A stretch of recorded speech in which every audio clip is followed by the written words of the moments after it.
Hi ಸ್ನೇಹಿತರೆ, ನಮಸ್ಕಾರ. ಎಲ್ಲರಿಗೂ ಕಮಲಾ ಕ್ರಿಯೇಷನ್ ಯೂಟ್ಯೂಬ್ ಚಾನಲ್ಗೆ ಸ್ವಾಗತ. ಈಗ ನಾನೊಂದು ವಿಡಿಯೋನ ಜೊತೆಗೆ ಬಂದಿದ್ದೀನಿ. ಏನು ವಿಡಿಯೋ ಅಂದ್ಕೊಂಡ್ರೆ, ನಾನು ಹೆಸರುಬೇಳೆ ಉಪ್ಪಿಟ್ಟಿನ ಜೊತೆಗೆ ಬಂದಿದ್ದೀನಿ. ಬನ್ನಿ, ಹೆಸರುಬೇಳೆ ಉಪ್ಪಿಟ್ಟು ಮಾಡೋದು ಹೆಂಗೆ, ಏನೇನು ಸಾಮಾನು ಬೇಕು, ಮಾಡೋ ವಿಧಾನ ಹೆಂಗೆ ಅಂತ ತೋರಿಸ್ಕೊಡ್ತೀನಿ. ಬನ್ನಿ, ನೋಡ್ಕೊಂಡು ನೀವು ಮಾಡಿರಂತೆ. ನೋಡಿ ಸ್ನೇಹಿತರೆ, ನಾನು ಈಗ ಒಂದು ವಿಡಿಯೋನ ಜೊತೆಗೆ ಬಂದಿದ್ದೀನಿ. ಏನು ವಿಡಿಯೋ ಅಂದ್ಕೊಂಡ್ರೆ, ಇಲ್ಲಿ ನೋಡಿ, ಹೆಸರುಬೇಳೆ ಜೊತೆಗೆ ಬಂದಿದ್ದೀನಿ. ನಾನು ಹೆಸರುಬೇಳೆಯ ತೊಳೆದುಬಿಟ್ಟು ಒಂದು 2 ಗಂಟೆ ತೊಳೆಸಿಟ್ಕೊಂಡಿದ್ದೀನಿ, ನೆನೆಸಿಟ್ಕೊಂಡಿದ್ದೀನಿ. ಇದರಲ್ಲಿ ಒಂದು ಬಟ್ಲು, ಒಂದು ಓಲು ಹೆಸರುಬೇಳೆ ಹಾಕ್ಕೊಂಡಿದ್ದೀನಿ. 2 ಗಂಟೆ ನೆನೆದಿದೆ ಚೆನ್ನಾಗಿ.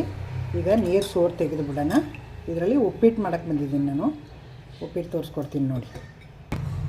ನೋಡಿ, ನೀರ ಸೋದಿಸ್ಕೊಂಡು ತೊಗೊಂಡಿದ್ದೀನಿ. ಈಗ ನೀರು ತೆಗೆದಿಟ್ಟಿದ್ದೀನಿ. ಈಗ ಮಿಕ್ಸಿ ಜಾರ್ ತೊಗೊಂಡು ಒಂದು 4 ಮೆಣಸಿನ್ಕಾಯಿ ಹಾಕ್ಕೊಳ್ಳೋಣ. ಹಾಕ್ಬಿಟ್ಟು ಸ್ವಲ್ಪ ಇದ್ರ ಜೊತೆಗೆ ಕಾಯಿನೂ ಹಾಕ್ಕೊಳ್ಳೋಣ. ಸ್ವಲ್ಪ ತರಿಯಾಗಿ ರುಬ್ಕೊಂಬಿಡ್ತೀನಿ. ನೋಡಿ, ತರಿಯಾಗಿ ರುಬ್ಬಿದ್ದೀನಿ. ಈಗೇನು ಮಾಡ್ತೀನಿ, ಬೇಳೆ ಹಾಕ್ಕೊತೀನಿ. ಇದನ್ನು ಚುರುಕ್ ಅನಿಸಿ ತರಿ ಮಾಡ್ಕೋಬೇಕು. ನೀರು ಹಾಕೋಂಗಿಲ್ಲ, ಹಾಗೆ ತರಿ ಮಾಡ್ಕೊಂಬರ್ತೀನಿ. ನೋಡಿ, ಈ ಥರ ತರಿಯಾಗಿ ರುಬ್ಕೊಂಬಂದಿದ್ದೀನಿ. ಇದೇ ಪಾತ್ರೆಗೆ ಹಾಕೊಳ್ಳೋಣ. ಇದರಲ್ಲಿ ಉಪ್ಪಿಟ್ಟು ಮಾಡೋಕ್ಕೆ ತರಿನೇ ಇರಬೇಕು. ಮತ್ತು ನೋಡಿ, ಒಂದೊಂಚೂರು ಕಾಯಿ ಹಾಕ್ಕೊಂಡು ಎಲ್ಲ ಮಿಕ್ಸ್ ಆಗಂಗೆ ಮತ್ತೆ ಬೇಳೆ ಹಾಕ್ಕೊಂಡು ತರಿ ಮಾಡ್ಕೊಂಬಿಡೋಣ. ಈ ಥರ ಹಾಕ್ಕೊಂಡು ತರಿಯಾಗಿ ರುಬ್ಕೋಬೇಕು. ನೀರು ಹಾಕೋಂಗಿಲ್ಲ. ಈ ಥರ ನೋಡಿ, ಎಲ್ಲ ಬೇಳೆನೂ ಹಿಂಗೆ ತರಿ ಮಾಡಿಕೊಂಡು ರುಬ್ಕೊಂಡು ಹಾಕ್ಕೊಂಡು.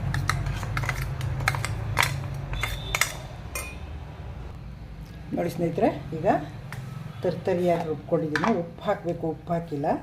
ರುಚಿಗೆ ತಕ್ಕಷ್ಟು ಉಪ್ಪು ಹಾಕೋಣ. ನೋಡಿ, ಇಷ್ಟು ಹಾಕೋಣ.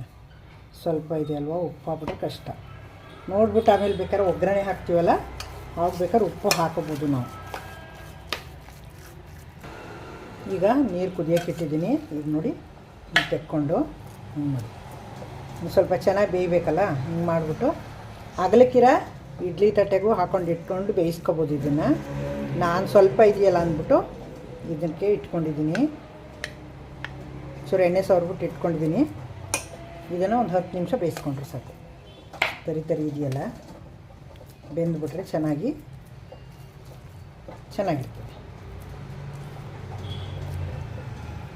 ನೋಡಿ, ಈ ಥರ ಉದ್ದದಾಗಿ ಇಟ್ಕೊಂಬಾರ್ದು, ಮಧ್ಯೆ ಹಳ್ಳ ಇಡಬೇಕು. ನೋಡಿ, ಈ ಥರ 3 ಬಟ್ಲಿಗಾಗಿದೆ ಹಾಕಿದ್ದೀನಿ. ಅದಕ್ಕೆ ನಾನು ದೊಡ್ಡ ಬಟ್ಲು ತೊಗೊಂಡಿಲ್ಲ, ಚಿಕ್ಕ ಬಟ್ಲೆ ತೊಗೊಂಡಿದ್ದೀನಿ. ನೋಡಿ, ನೀರು ಕುದೀತಾ ಇದೆ. ಬಟ್ಲೆ ಇಟ್ಟಿದ್ದೀನಿ. ಕರಡಿಲಿ ನೀರೊಳಗೆ ಹೋಗಬಾರ್ದು ಅಂದ್ಬಿಟ್ಟು ಹಿಂಗೊಂದು ಬಟ್ಲಿ ಇಟ್ಕೊಂಡಿದ್ದೀನಿ. ಬಟ್ಲಿ ಇಟ್ಬಿಟ್ಟು ಅದರೊಳಗೆ ಇಡ್ತಾಯಿದ್ದೀನಿ. ನೋಡಿ, ಒಂದರೊಳಗೊಂದು ಈ ಥರ ಇಟ್ಬಿಟ್ಟು 3 ಬಟ್ಲಿನೇ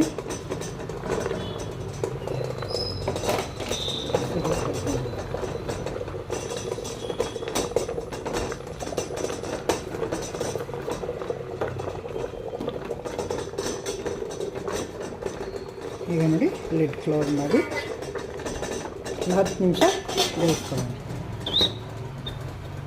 ಲಿಡ್ ಕ್ಲೋಸ್ ಮಾಡಿದ್ದೀನಿ. 10 ನಿಮಿಷ ಸಾಕು.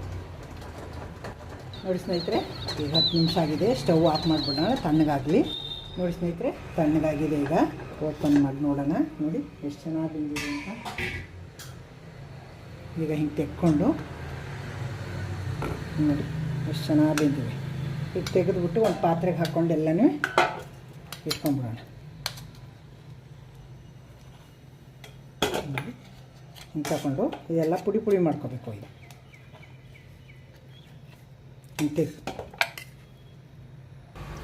ಈಗ ನೋಡಿ ಸ್ನೇಹಿತರೆ, ಎಲ್ಲನೂ ತೆಗೆದು ಇಟ್ಕೊಂಡೆ. ಈ ಥರ ಹಿಂಗೆ ಪುಡಿ ಮಾಡ್ಕೋಬೇಕು. ಹಿಂಗೆ ಪುಡಿ ಆಗುತ್ತೆ.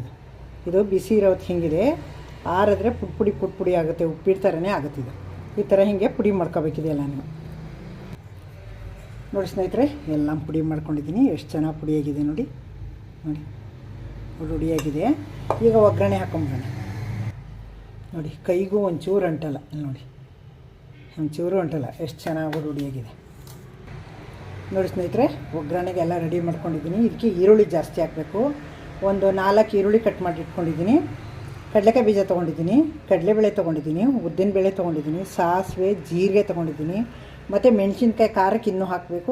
ಮೆಣಸಿನ್ಕಾಯಿ ಇನ್ನೊಂದು 4 ಕಟ್ ಮಾಡಿ ಇಟ್ಕೊಂಡಿದ್ದೀನಿ. ಕರಿಬೇವಿನ ಸೊಪ್ಪು ತೊಗೊಂಡಿದ್ದೀನಿ. ಇಲ್ಲಿ ನೋಡಿ, ಪ್ಲೈನ್ ಮಾಡಿದ್ರು ಆಗುತ್ತೆ, ತರಕಾರಿಗಳು ಹಾಕಿ ಮಾಡಿದ್ರು ಚೆನ್ನಾಗಿರ್ತದೆ. ಅವರೆಕಾಳಿನ ಕಾಲದಲ್ಲಿ ಹಸಿ ಅವರೆಕಾಳು ಹಾಕಿದ್ರು ಇನ್ನೂ ಚೆನ್ನಾಗಿರ್ತದೆ. ನೋಡಿ, ಒಂದು ಕ್ಯಾರೆಟು ಕಟ್ ಮಾಡಿ ಇಟ್ಕೊಂಡಿದ್ದೀನಿ ಸಣ್ಣಕ್ಕೆ, ಒಂದು ಗೆಡ್ಡೆಕೋಸು ಕಟ್ ಮಾಡಿ ಇಟ್ಕೊಂಡಿದ್ದೀನಿ, ಒಂದು 6 ರಿಂದ 7 ಬೀನ್ಸ್ ಕಟ್ ಮಾಡಿ ಇಟ್ಕೊಂಡಿದ್ದೀನಿ. ಇದು ಒಂದು ಚಿಕ್ಕದೊಂದು ಕ್ಯಾಪ್ಸಿಕಮ್ ಕಟ್ ಮಾಡಿ ಇಟ್ಕೊಂಡಿದ್ದೀನಿ. ಇದು ಸ್ವೀಟ್ ಕಾರ್ನ್ ತೊಗೊಂಡಿದ್ದೀನಿ. ಇಲ್ಲಿ ಒಂದು ಬಟ್ಲು ಹಸಿ ಬಟಾಣಿ ತೊಗೊಂಡಿದ್ದೀನಿ, ಕೊತ್ತಂಬರಿ ಸೊಪ್ಪು ತೊಗೊಂಡಿದ್ದೀನಿ, ನಿಂಬೆಹಣ್ಣು ತೊಗೊಂಡಿದ್ದೀನಿ, ಶುಂಠಿ ಪೇಸ್ಟ್ ತೊಗೊಂಡಿದ್ದೀನಿ. ಶುಂಠಿ ತುರಿದು ಹಾಕಿದ್ರು ಆಯಿತು, ಪೇಸ್ಟ್ ಹಾಕಿದ್ರು ಆಯಿತು. ನೋಡಿ, ಸ್ಟವ್ ಆನ್ ಮಾಡಿ ನಾನು ಬಾಣಲಿ ಇಟ್ಟಿದ್ದೀನಿ. ಎಣ್ಣೆ ಹಾಕ್ತೀನಿ. ಈಗ ಬಿಸಿಯಾಗಿದೆ. ಇದಕ್ಕೆ ಒಂದು 6-7 ಒಂದು 8 ಸ್ಪೂನು ಎಣ್ಣೆ ಬೇಕು. ಕೊಬ್ಬರಿ ಎಣ್ಣೆ ಹಾಕ್ತಾಯಿರೋದು, ಎಣ್ಣೆ ಹಾಕ್ತಾಯಿದ್ದೀನಿ. ಈಗ ಎಣ್ಣೆ ಬಿಸಿಯಾಗಿದೆ. ಸಾಸಿವೆ ಹಾಕೋಣ. ಸಾಸಿವೆ ಸಿಡಿತಾ ಇದೆ. ಕಡಲೆಬೇಳೆ ಹಾಕೋಣ. ಉದ್ದಿನಬೇಳೆ ಹಾಕೋಣ. ಈಗ ಇವೆಲ್ಲ ಮಾಮೂಲಿ ಇಷ್ಟೊಂದು ಸಾಮಾನು ತೊಗೊಂಡಲ್ಲಪ್ಪ, ಏನಪ್ಪ ಏನು ಖರ್ಚಾಗುತ್ತೇನೋ ಅಂದ್ಕೊಬೇಡಿ. ಇವೆಲ್ಲ ಬೇಸಿಕ್ ಸಾಮಾನು ಮನೇಲಿ ಇರೋವೆಯ. ಉಪ್ಪಿಟ್ಟು ಮಾಡ್ತೀನಿ ಅಂದರೂ ಕಡಲೆಬೇಳೆ, ಉದ್ದಿನಬೇಳೆ ಇವೆಲ್ಲ ಹಾಕ್ತೀವಿ. ಈರುಳ್ಳಿ, ಮೆಣಸಿನ್ಕಾಯಿ, ಕರಿಬೇವಿನ ಸೊಪ್ಪು, ಕೊತ್ತಂಬರಿ ಸೊಪ್ಪು, ತೆಂಗಿನಕಾಯಿ ಇವೆಲ್ಲ ಹಾಕೇ ಮಾಡ್ತೀವಲ್ವ. ತರಕಾರಿ ಹಾಕಿ ಮಾಡ್ತೀವಲ್ವ, ಅದೇ ಥರ ಇದಕ್ಕೂ ಹಾಕ್ತಾಯಿದ್ದೀನಿ ನಾನು ತರಕಾರಿಗಳನ್ನ. ಇದೇನು ಎಕ್ಸ್ಟ್ರಾ ಏನು ನಾನು ಮಾಡ್ತಾಯಿಲ್ಲ, ಸ್ಪೆಷಲಾಗಿ ಮಾಮೂಲಿ ಮಾಡೋಂಗೆ ಮಾಡ್ತಾಯಿದ್ದೀನಿ. ಈಗ ಕಡಲೆಕಾಯಿ ಬೀಜ ಹಾಕೋಣ. ಈಗ ನೋಡಿ, ಇವೆಲ್ಲ ಬೆಂದವೆ. ಜೀರಿಗೆ ಹಾಕೋತೀನಿ. ಈಗ ಇಟ್ಟವೆ ಅಂತ ನಾನು ಮೊದಲು ಹಾಕಲಿಲ್ಲ. ಈಗ ಮೆಣಸಿನ್ಕಾಯಿ ಹಾಕೋಣ. ಮೆಣಸಿನ್ಕಾಯಿ ಬಂದಿಟ್ಟು ಈರುಳ್ಳಿ ಹಾಕೋಣ. ಮೆಣಸಿನ್ಕಾಯಿ ಒಗ್ಗರಣೆಗೆ ಹಾಕೊಂಡು ಫಸ್ಟು ರೋಸ್ಟ್ ಮಾಡಿಕೊಂಡ್ರೆ ಟೇಸ್ಟ್ ಚೆನ್ನಾಗಿರ್ತವೆ. ಅದಕ್ಕೆ ಮೊದಲೇ ಹಾಕ್ತೀನಿ ನಾನು. ಈಗ ಈರುಳ್ಳಿ ಹಾಕ್ತೀನಿ. ಈಗ ನಾವು ತೆಂಗಿನಕಾಯಿ ಈರುಳ್ಳಿ ಎಷ್ಟು ಹಾಕ್ತೀವಿ ಅಷ್ಟು ಟೇಸ್ಟ್ ಚೆನ್ನಾಗಿರ್ತದೆ. ಹೆಲ್ತಿಯಾದ ಆಹಾರ ಇದು, ಪೌಷ್ಟಿಕದ ಆಹಾರ. ಹಾಗಾಗಿ ಇದನ್ನು ಮಾಡಿ ಚೆನ್ನಾಗಿರ್ತದೆ. ಈಗ ನೋಡಿ, ಒಗ್ಗರಣೆ ಅರ್ಧ ಬೆಂದಿದೆ. ಕರಿಬೇವಿನ ಸೊಪ್ಪು ಹಾಕ್ತಾಯಿದ್ದೀನಿ. ಈಗ ತರಕಾರಿಗಳು ಒಂದೊಂದೇ ಎಲ್ಲ ಹಾಕೊಂಡ್ಬಿಡೋಣ. ಇದು ಅದು ಎಲ್ಲ ಒಗ್ಗರಣೆಲ್ಲೇ ಚೆನ್ನಾಗಿ ಬೇಯಬೇಕು. ಇವೇ ನೀರು ಹಾಕಿ ಬೇಯಿಸಲ್ಲ ನಾನು, ಒಗ್ಗರಣೆಲ್ಲೇ ಬೇಯಿಸ್ಕೊಂಡ್ರೆ ತುಂಬ ಚೆನ್ನಾಗಿ ಟೇಸ್ಟಾಗಿರ್ತವೆ. ಬೆಂದೋಯ್ತವೆ, ಅವೇನಿಲ್ಲ. ಒಗ್ಗರಣೆ ಚಿಕ್ಕ ಕಟ್ ಮಾಡಿದ್ನಲ್ಲ, ಬೆಂದೋಯ್ತವೆಲ್ಲ. ಬೀನ್ಸು, ಗೆಡ್ಡೆಕೋಸು ಹಾಕ್ಕೊಂಡಿದ್ದೀನಿ. ಬೀನ್ಸು, ಕ್ಯಾರೆಟ್ ಹಾಕೋತಾ ಇದ್ದೀನಿ.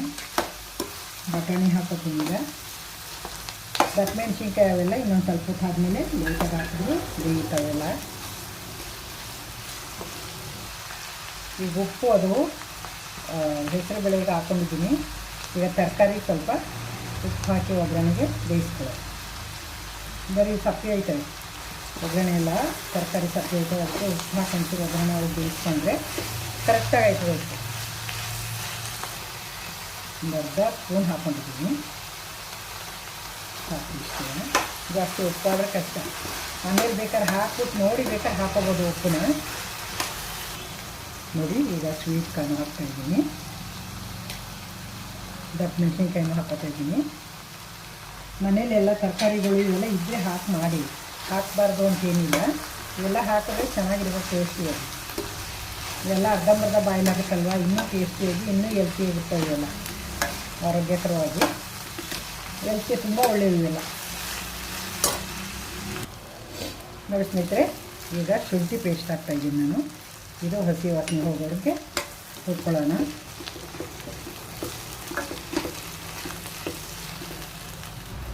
ಈಗ ನೋಡಿ ಸ್ನೇಹಿತರೆ, ಒಗ್ಗರಣೆ ಎಲ್ಲ ಚೆನ್ನಾಗಿ ಬೆಂದಿದೆ. ಈಗ ಹಾಕೊಳ್ಳೋಣ. ಇದನ್ನು ಪುಡಿ ಮಾಡಿ ಇಟ್ಕೊಂಡಿರೋದನ್ನ ಈಗ ಹಾಕಿ ಎಲ್ಲ ಮಿಕ್ಸ್ ಮಾಡೋಣ.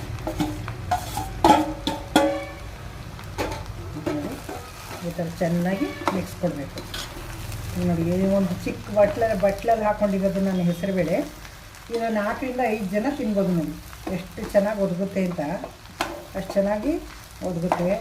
ತರಕಾರಿಗಳು ಎಲ್ಲ ಹಾಕಿರ್ತೀವಲ್ವ, ಹಾಗಾಗಿ 4 ರಿಂದ 5 ಜನ ತಿನ್ಬೋದು ಇದನ್ನು. ಇದಕ್ಕೆ ಮೇಲೆ ಇನ್ನೊಂದು ಸ್ವಲ್ಪ ಕಾಯಿ ಹಾಕೋಬೇಕು. ಹಾಕೋಣ. ಈಗ ಮತ್ತೆ ಇನ್ನೊಂದು 4 ಸ್ಪೂನು ಕಾಯಿ ಹಾಕ್ಕೊಂಡಿದ್ದೀನಿ. ನಾವು ತಟ್ಟೆಗೆ ಹಾಕ್ಕೊಂಡು ತಿನ್ಬೇಕಾದ್ರೂ ಕಾಯಿ ಹಾಕ್ಕೊಂಡು ತಿಂದರೆ ತುಂಬ ಚೆನ್ನಾಗಿರ್ತದೆ ಟೇಸ್ಟಿಯಾಗಿ, ಹಸಿ ಕಾಯಿನ. ನೋಡಿ ಸ್ನೇಹಿತರೆ, ಈ ಟೈಮಲ್ಲಿ ನೋಡಿ ಬೇಕಾದ್ರೆ ಉಪ್ಪು ಕಡಿಮೆ ಇದ್ದರೆ ಉಪ್ಪು ಹಾಕೋಬೋದು, ಟೇಸ್ಟ್ ನೋಡಿಬಿಟ್ಟು. ಉಪ್ಪು ನಾವು ಹಾಕಿರೋದು ಸೊ ಕಡಿಮೆನೇ ಹಾಕ್ಕೊಂಡ್ರೆ ಹಾಕೋಬೋದು ಉಪ್ಪನ್ನ. ಉಪ್ಪು ಜಾಸ್ತಿ ಆಗ್ಬಿಟ್ರೆ ಇನ್ನೂ ಕಡಿಮೆ ಮಾಡೋಕ್ಕಾಗಲ್ಲ ಅದನ್ನು ನಾವು. ಈಗ ಟೇಸ್ಟ್ ನೋಡಿ ಹಾಕೋಬೋದು ಬೇಕಾದ್ರೆ. ಈಗ ರೆಡಿ ಆಯಿತು. ಈಗ ನಿಂಬೆಹಣ್ಣು ಕೊತ್ತಂಬರಿ ಸೊಪ್ಪು ಹಾಕೋಣ. ರೆಡಿ ಆಯ್ತದೆ ಈಗ. ನೋಡಿ ನಾನು ನೋಡಿದೆ ಒಂಚೂರು ಕಡಿಮೆ ಅನ್ನಿಸ್ತಾ ಇದೆ. ನೋಡಿ ಇನ್ನಿಷ್ಟು ಹಾಕೋತೀನಿ. ಚೂರೇ ಚೂರು ಕಡಿಮೆ ಅನ್ನಿಸ್ತು. ನಿಂಬೆಹಣ್ಣು ಹಾಕ್ಬಿಟ್ರೆ ಇನ್ನೂ ಕಡಿಮೆ ಅನ್ನಿಸ್ತದೆ. ನೋಡಿ ಇದನ್ನು ಹಾಕೊಂಡು ತಿರುಗಿಸ್ಬೇಕಾದ್ರೆ ಉರಿ ಕಡಿಮೆನೇ ಇಟ್ಕೋಬೇಕು. ಜೋರು ಇಡಲೇಬಾರ್ದು, ಉರಿನ ಸೀಕೊಂಬಿಡುತ್ತೆ. ನಾನು ಉರಿ ಕಡಿಮೆ ಇಟ್ಕೊಂಡೆ ಮಿಕ್ಸ್ ಮಾಡ್ತಾಯಿದ್ದೀನಿ ನೋಡಿ. ಈಗ ಸ್ಟವ್ ಆಫ್ ಮಾಡಿಬಿಟ್ಟು ನಿಂಬೆಹಣ್ಣು ಕೊತ್ತಂಬರಿ ಸೊಪ್ಪು ಹಾಕ್ಬಿಡೋಣ. ನೋಡಿ ನಿಂಬೆಹಣ್ಣು ಹಾಕೋಣ. ಈಗ ಬೀಜ ಇದ್ದರೆ ಜಾಲರಿ ಮೇಲೆ ಬೀಳಲಿ ಅಂದ್ಬಿಟ್ಟು ನಾನು ಜಾಲರಿ ಒಳಗೆ ಇಡ್ತಾಯಿದ್ದೀನಿ. ಎಲ್ಲ ಕಡೆ ಹಾಕ್ಬಿಟ್ಟು ಮಿಕ್ಸ್ ಮಾಡೋಣ. ಈಗ ನೋಡಿ ಅರ್ಧ ಹಾಕಿ ಇನ್ನು ಅರ್ಧ ಹಾಕ್ತಾಯಿದ್ದೀನಿ. ಸಾಕಾಗಿಲ್ಲ ನಿಂಬೆಹಣ್ಣು, ಮತ್ತು ಇನ್ನು ಅರ್ಧ ಹಾಕ್ತಾಯಿದ್ದೀನಿ. ಅದು ಹುಳಿ ಚೆನ್ನಾಗಿ ಹಾಕಿದ್ರೆ ಹುಳಿ ಖಾರ ಉಪ್ಪು ಚೆನ್ನಾಗಿದ್ರೇ ಟೇಸ್ಟ್. ಇದು ಒಳ್ಳೆ ಅದ್ಭುತವಾಗಿದೆ. ಕೊತ್ತಂಬರಿ ಸೊಪ್ಪು ಹಾಕ್ತೀನಿ. ಕೊತ್ತಂಬರಿ ಸೊಪ್ಪು ಹಾಕಿದ್ರೇ ಅದು ಕಂಪ್ಲೀಟು ಅಂತ ಅಡುಗೆಗಳು.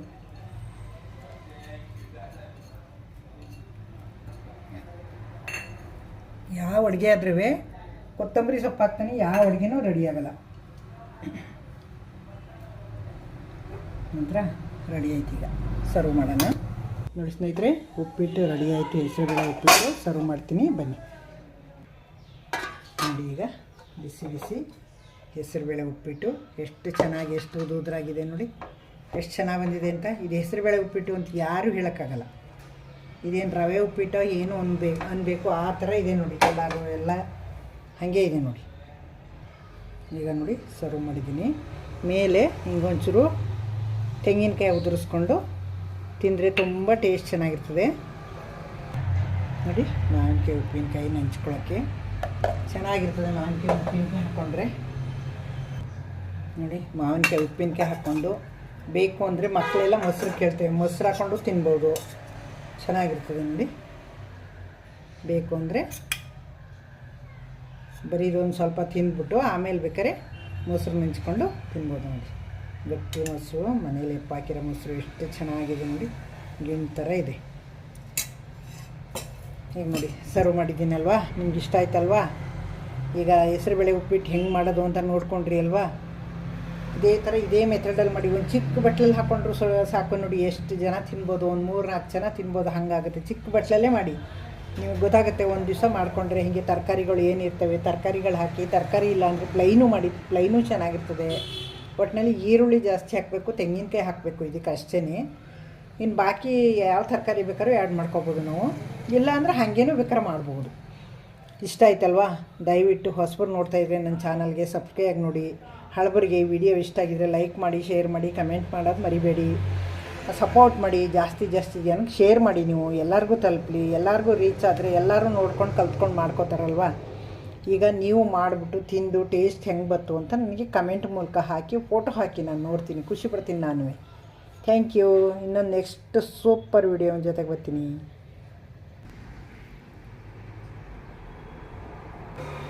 ನೋಡಿ ತಿಂದು ನೋಡ್ತೀನಿ ಟೇಸ್ಟು ಎಷ್ಟು ಚೆನ್ನಾಗಿದೆ ಅಂತ. ನಾನೇ ಹೇಳ್ಬಿಡ್ತೀನಿ ಆಮೇಲೆ. ಅದ್ಭುತವಾಗಿದೆ. ಕೇಳ್ತಾರೆ ಇದು ಯಾವ ಥರ ಯಾವ ಉಪ್ಪಿಟ್ಟು ಅಂತ ಕೇಳ್ತಾರೆ, ಯಾರಿಗೂ ಕಂಡುಹಿಡಿಯೋಕ್ಕಾಗಲ್ಲ ಹೆಸರುಬೇಳೆ ಉಪ್ಪಿಟ್ಟು ಅಂತ. ಆ ಥರ ಇದೆ ಟೇಸ್ಟ್ ಮಾತ್ರ ತುಂಬ ಚೆನ್ನಾಗಿದೆ.